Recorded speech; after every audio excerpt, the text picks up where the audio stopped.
Prime में मैं हूं आपके साथ मेनका चौधरी। पहले सेगमेंट में बात उत्तर प्रदेश की, अपना यूपी में, और सबसे पहले नजर इस वक्त की हेडलाइंस पर। इस न्यूज हेडलाइंस के प्रायोजक RVS international school Fatehpur UP, residential कम डे बोर्डिंग स्कूल। अयोध्या में सीएम योगी ने रामलला और हनुमानगढ़ी में की पूजा अर्चना। सरयू की आरती के बाद देवीपाटन पहुंचे मुख्यमंत्री। कल वाराणसी जाने का कार्यक्रम। केरल में राहुल गांधी ने मंदिर जाकर की पूजा अर्चना। पारंपरिक परिधान में दिखे कांग्रेस अध्यक्ष। केरल की वायनाड सीट से चुनाव लड़ रहे हैं राहुल। लखनऊ से पूनम सिन्हा की उम्मीदवारी का औपचारिक ऐलान। प्रेस कॉन्फ्रेंस के दौरान बीजेपी सरकार पर जमकर बरसे अखिलेश। दूसरे चरण का मतदान करवाने के लिए पोलिंग पार्टियां रवाना। देश भर की 97 सीटों पर कल डाले जाएंगे वोट। यूपी की 8 सीटों पर वोटिंग। ललितपुर और झांसी में किसानों पर मौसम की मार। ओलावृष्टि से बर्बाद हुई फसल। मुआवजे की मांग कर रहे हैं अन्नदाता। इस न्यूज हेडलाइंस के प्रायोजक RVS international school Fatehpur UP, residential कम डे बोर्डिंग स्कूल। ये है न्यूज 18 नेटवर्क। आप देख रहे हैं न्यूज 18 उत्तर प्रदेश उत्तराखंड। हमारी पहुंच, आपकी ताकत।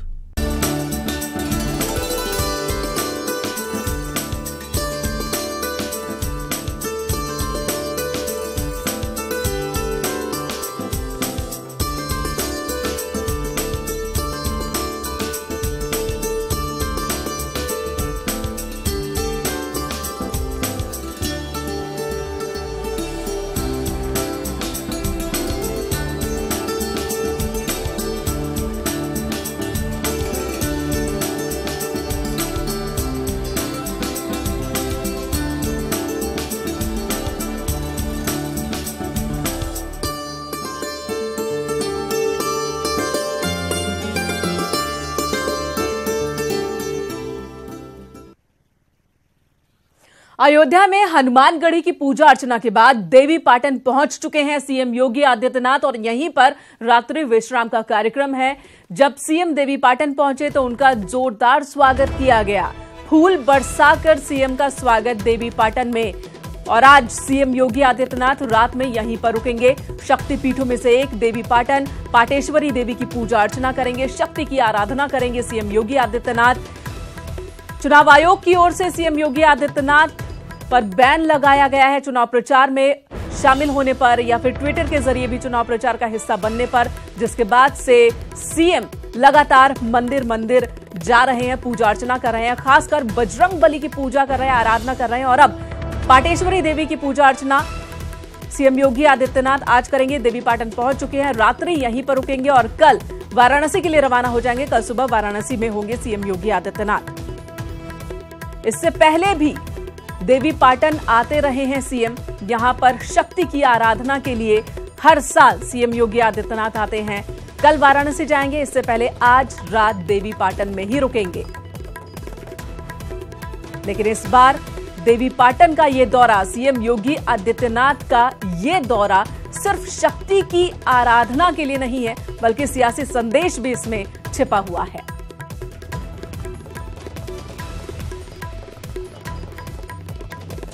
और इस वक्त हमारे सहयोगी राजीव सिंह अयोध्या से हमारे साथ जुड़ चुके हैं। सर्वेश कुमार सिंह देवीपाटन से हमारे साथ मौजूद हैं। सर्वेश के पास पहले चलेंगे।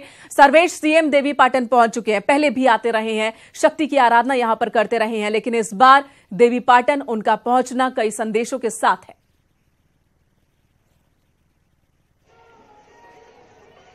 निश्चित रूप से मोनिका, ये पहली बार नहीं है सीएम योगी देवीपाटन आते रहे हैं। देवीपाटन सीएम योगी का दूसरा घर कहा जाता है। लेकिन इस समय जबकि 72 घंटे का बैन लगा है, चुनाव आयोग ने 72 घंटे का बैन लगाया है, चुनाव प्रचार वो कर नहीं सकते हैं।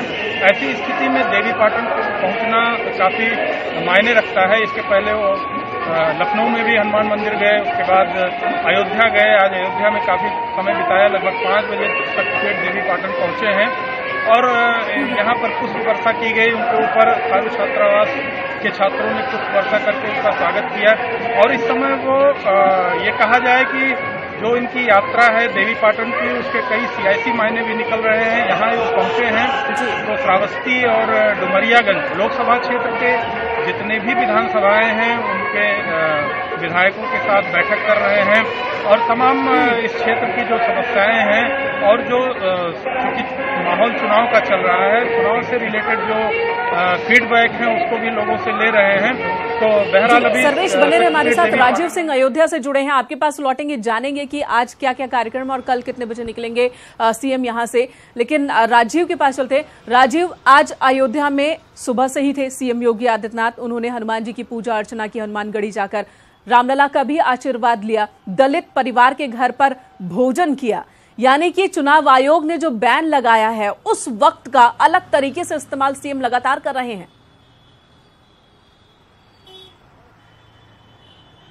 यकीनन मेनका, जिस तरह से अगर देखा जाए तो बीते दिनों सीएम योगी ने अपनी जनसभा में अली और बजरंग बली का जो विवादित बयान दिया था उस पर सुप्रीम कोर्ट की सख्ती के बाद चुनाव आयोग ने सीएम योगी की सभाओं पर 72 घंटे का बैन लगाया था, जिसके तहत जो ये बैन था ये कल सुबह 10 बजे से शुरू हुआ और जैसे ही ये रोक प्रतिबंधित समय शुरू हुआ वैसे ही सीएम योगी तुरंत राजधानी लखनऊ के सुप्रसिद्ध हनुमान सेतु मंदिर पहुंचे। वहाँ उन्होंने उन्हीं बजरंग बली का दर्शन किया और उन्हीं की पूजा अर्चना की और साथ ही आज दौरे के प्रतिबंध के दूसरे दिन वो अपने अयोध्या दौरे पर पहुंचे, जहां उन्होंने दर्शन पूजन के साथ ही साथ सबसे पहले अयोध्या पहुंचकर एक दलित परिवार के घर पहुंचे, जहां उन्होंने कुछ वक्त बिताने के साथ उनके साथ भोजन भी किया और एक खास वर्ग को सीएम योगी ने अपने इस कार्यक्रम के जरिए एक बड़ा संदेश भी दिया। दूसरी ओर उन्होंने साधु संतों से मुलाकात की, जिसमें राम जन्मभूमि न्यास के अध्यक्ष महंत नृत्य गोपाल दास थे, मणिराम दास छावनी जाकर वहां मुलाकात की और दिगंबर अखाड़े में जो अयोध्या के अन्य शीर्ष साधु संत थे उनसे मुलाकात की। तो ऐसे में कहीं ना कहीं राम मंदिर मुद्दे को लेकर और अयोध्या व साधु संतों से जुड़े तमाम मुद्दे को लेकर भी सीएम योगी ने अपने इस प्रतिबंधित समय के दौरान उन्होंने वार्ता की और उस पर अगली रणनीति को लेकर चर्चा की। साथ ही साथ जैसा कि जिस बजरंग बली के नाम को लेने के लिए सीएम योगी पर प्रतिबंध लगा, उसी की पूजा आराधना के लिए वो फिर अयोध्या हनुमानगढ़ी पहुंचे। राजीव, कल काशी जा रहे हैं सीएम, आज देवी पाटन में रुकेंगे, कल सुबह वो काशी में होंगे और वहां पर भी वो हनुमान जी की पूजा अर्चना करेंगे। सर्वेश, कल सुबह कितने बजे निकलेंगे देवी पाटन से मुख्यमंत्री?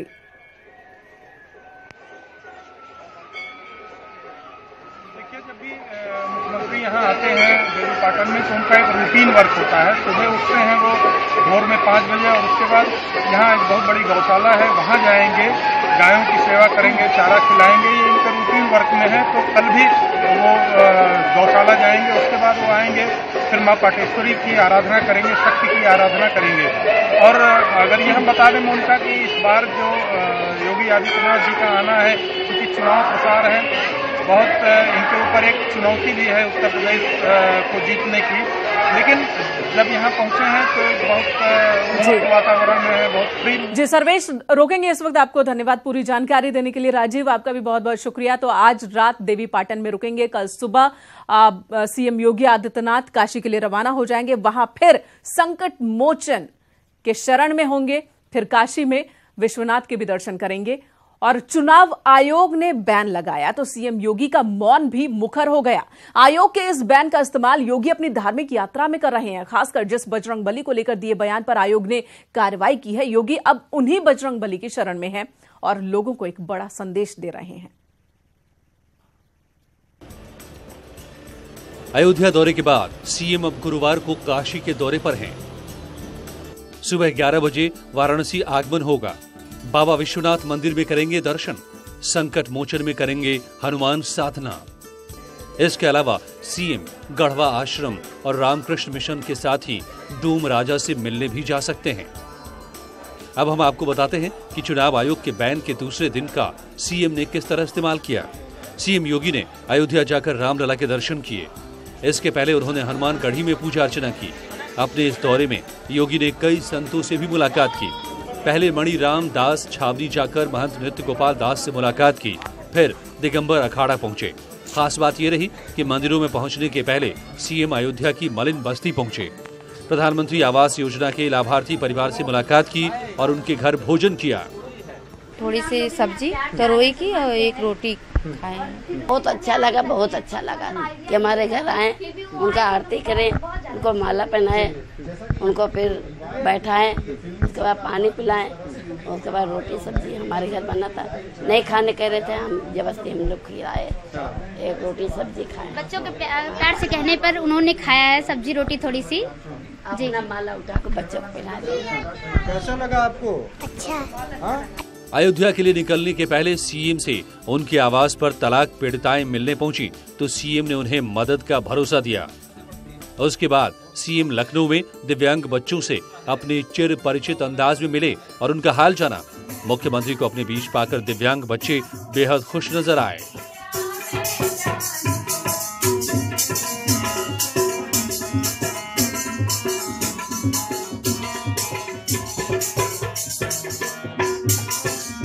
भोजन वगैरह मिलता है, कपड़ा वगैरह मिलता है, बहुत सुंदर। इनका नाम क्या है? सर मेरा नाम नीलम है। अच्छा, बहुत सुंदर। पढ़ाई होती है, भोजन वगैरह मिलता है, हैं? और इसका छोटे का नाम शिवांगी, कौन क्लास में पढ़ती है? 4th क्लास में। ठीक है, भोजन मिलता है। राजनीति में प्रतीकों का अपना महत्व होता है। यही वजह है कि अपने इस दौरे में सीएम ने बिना एक शब्द कहे ही काफी कुछ कह दिया। मुस्लिम महिलाओं, दिव्यांगों, दलितों के साथ ही मंदिरों के माध्यम से उन्होंने देश के एक बड़े तबके को अपना बड़ा संदेश दे दिया। Bureau report, news 18। तो बिन बोले ही बहुत कुछ बोल रहे हैं सीएम योगी आदित्यनाथ। कल सेकेंड फेज के लिए देश भर की 97 सीटों पर वोटिंग है, जिसमें यूपी की 8 सीटें भी शामिल हैं। प्रदेश के इन 8 सीटों पर 85 प्रत्याशी मैदान में हैं। जीत 8 को ही मिलनी है। बहरहाल इस चरण में बीजेपी बनाम बीएसपी की तस्वीर बनती दिख रही है, क्योंकि 6 सीटों पर गठबंधन की ओर से बीएसपी के खाते में 6 सीट और बीएसपी के उम्मीदवार। एक सीट पर एसपी और आरएलडी कैंडिडेट बीजेपी के अपोजिट है। जिन 8 सीटों पर 18 को चुनाव होना है, नगीना, अमरोहा, बुलंदशहर, अलीगढ़, आगरा, फतेहपुर सीकरी, हाथरस और मथुरा शामिल हैं। इधर अखिलेश यादव ने आज औपचारिक तौर पर लखनऊ से पूनम सिन्हा के लड़ने का ऐलान कर दिया। पूनम सिन्हा शत्रुघ्न सिन्हा की पत्नी है और कल वो अपना नामांकन दाखिल करेंगी। इस मौके पर अखिलेश बीजेपी पर जमकर बरसे और कहा कि पहले चरण में गठबंधन के पक्ष में वोटों की बारिश हुई है। ये दावा भी अखिलेश यादव ने किया। सभी साथी और बहुत सारे साथियों से राय लेकर के लखनऊ के प्रत्याशी श्रीमती पूनम सिन्हा होंगी। और लखनऊ से बीजेपी सांसद और प्रत्याशी राजनाथ सिंह केंद्रीय चुनाव कार्यालय पहुंचे, जहां उन्होंने कार्यालय में हवन पूजन का उद्घाटन किया। इस मौके पर जब योगी आदित्यनाथ के चुनाव प्रचार को लेकर सवाल किया गया तो राजनाथ सिंह का जवाब उन्होंने कुछ दिया नहीं, आगे बढ़ गए। जबकि कांग्रेस और गठबंधन ने लखनऊ से अपने उम्मीदवार घोषित कर दिए हैं। इस पर उन्होंने कहा कि मैदान में सभी का स्वागत है। कांग्रेस ने उतारा है, गठबंधन ने उतारा है, तो गठबंधन से तो सभी का स्वागत है, कोई आपत्ति नहीं। इस बात की कह रहा है कि योगी जी जो प्रचार कर रहे हैं वो तरीका ढूंढ लिया योगी जी ने प्रचार करना, मंदिर में जाके, कैसे देखते हैं? बहुत बहुत धन्यवाद। और डिप्टी सीएम केशव प्रसाद मौर्य ने एसपी बीएसपी को लेकर एक अलग व्याख्या दी है। कानपुर में डिप्टी सीएम केशव प्रसाद मौर्य से न्यूज़ 18 ने खास बातचीत की। सुनिए ये बातचीत। हमारे साथ हैं उत्तर प्रदेश के डिप्टी सीएम केशव प्रसाद मौर्य, जो तूफानी चुनावी दौरे पर हैं और आज आखिरी स्टेप में कानपुर में इनसे बात करते हैं। सर, लगातार ताबड़तोड़ आप सभाएं कर रहे हैं, भाजपा कहां? मैं यह समझता हूं, जहां तक मैं दौरे करके आ रहा हूं, जहां जनता का मैं मूड देख रहा हूं, 2014 में मोदी जी को वोट मांगना पड़ रहा था और 2019 में मोदी जी के लिए लोग वोट मांग रहे हैं कार्यकर्ताओं के अलावा। इसलिए यूपी में लोग अतिशयोक्ति से समझेंगे। 80 में से कहीं 80 आ जाए तो कोई आश्चर्य मत करें। सर, ये बयानबाजी जो हो रही है, जिस प्रकार से बयानबाजी की जा रही है, महिलाओं पर टिप्पणी हो रही है, उस पर आप क्या कहेंगे? सर, महिला के सम्मान में भाजपा सदा मैदान में थी। महिला का अपमान करने वालों को वहां की जनता भी सजा देगी और उनके खिलाफ कठोर कानूनी कार्रवाई भी होगी। तो आपने देखा डिप्टी सीएम तो जिनका साफ कहना और ये मानना है कि 80 में से 80 सीट भारतीय जनता पार्टी की झोली में होंगी। इस अपनी जीत के प्रति वो आश्वस्त हैं। मीडिया जर्नलिस्ट आशीष पांडे के साथ अमित गंजू, न्यूज़ 18 कानपुर। द बुंदेलखंड में हुई बेमौसम बरसात ने किसानों के चेहरे पर चिंता की लकीरें खींच दी है। बरसात की वजह से आसमान के नीचे पड़ी किसानों की मेहनत बारिश में धुल गई है। बारिश ने गेहूं की फसल को पूरी तरह से बर्बाद कर दिया। बेमौसम बरसात ने किसानों की साल भर की मेहनत एक ही झटके में बर्बाद कर दिया। नुकसान तो साहब इसमें बहुत हुआ है। हम लोगों का जो एक साल भर के लिए खाने के लिए होता है, इसके बाद हम लोगों के पास कुछ काम धंधा भी नहीं है और हम लोगों को तो ठीक है, जानवरों के लिए भी नुकसान है। अगर इसमें भूसा नहीं निकलेगा, गेहूं हमारा पूरा ये देखो आप सड़ गया, गीला हो गया, 10-15 दिन से सुखाने में लगेंगे। इसके बाद जो होगा वो ऊपर वाले की हाथ में है। थोड़ा सा हो जाए कि साहब हमारा बच्चे भी पल जाएं और जानवर भी पल जाएं। तो अन्नदाता बेहाल हैं, परेशान हैं और अब मुआवजे का आस है। फिलहाल इस बुलेटिन में मेरे साथ इतना ही। एक छोटे से ब्रेक के बाद खबरें उत्तराखंड से, और जाते जाते आपको बता दें कि अब आप न्यूज़ 18 इंडिया फ्री डिश पर भी देख सकते हैं।